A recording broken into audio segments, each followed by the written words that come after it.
In this lesson, we will be learning about updating widgets using provider methods and variables.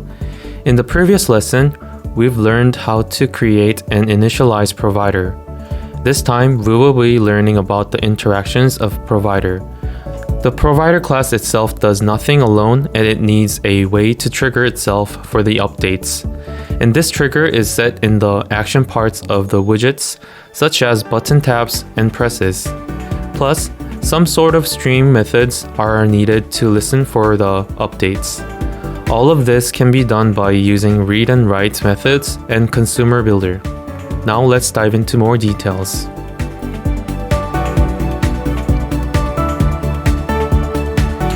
Today we are going to learn about updating provider and streaming updates. This lesson is continuation from the previous lesson about declaring and initializing provider. Let's look at the sample code. In the sample code, the provider class is already created and initialized. So moving down from here, inside the landing page, let's set the condition for the switch statement. The condition will be about the login state, and if the login is complete, then the page will switch from login page to home page. And if the state is log out, then the screen will switch back to login page. So in this case, we can use the watch method to listen for the value changes. And the variable we are going to listen to will be is login complete.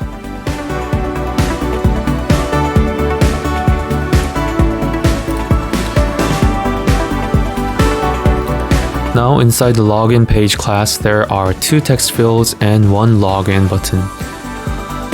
We can use the onChanged property in text field to update the email and password values in provider.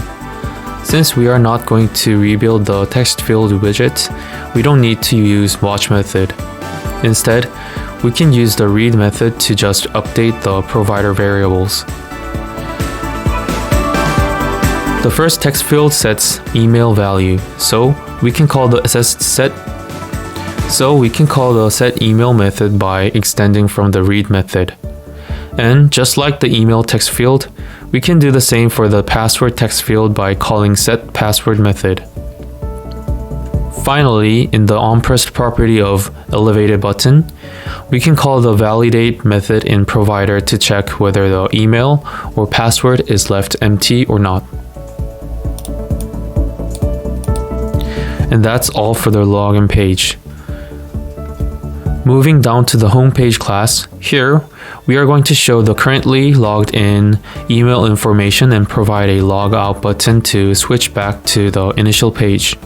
But this time we are going to use consumer constructor to stream our provider. So let's wrap the body widget with consumer, and the setup for builder property is given. The underscores are used to indicate that those parameters are not going to be used. Only the middle parameter, which is the provider instance A, will be used to access the variables and methods declared in the provider class. The consumer is useful because we don't have to use context in accessing the provider class, but it is only allowed to be used within the class build method. In other places such as init state, we have no choice but to use read and write method.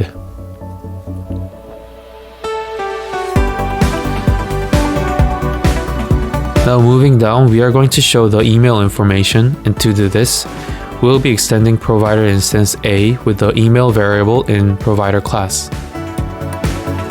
And lastly, for the logout button, we can do the same by extending logout method in provider class. If we run this code, we will first see the login page. Enter the email and password, then press the login button.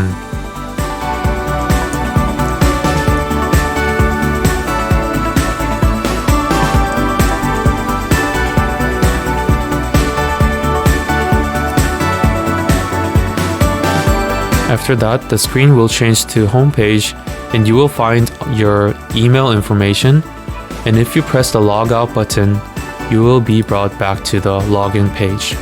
Now, try for yourself and see what you get from the results. Thank you for watching. See you in the next video.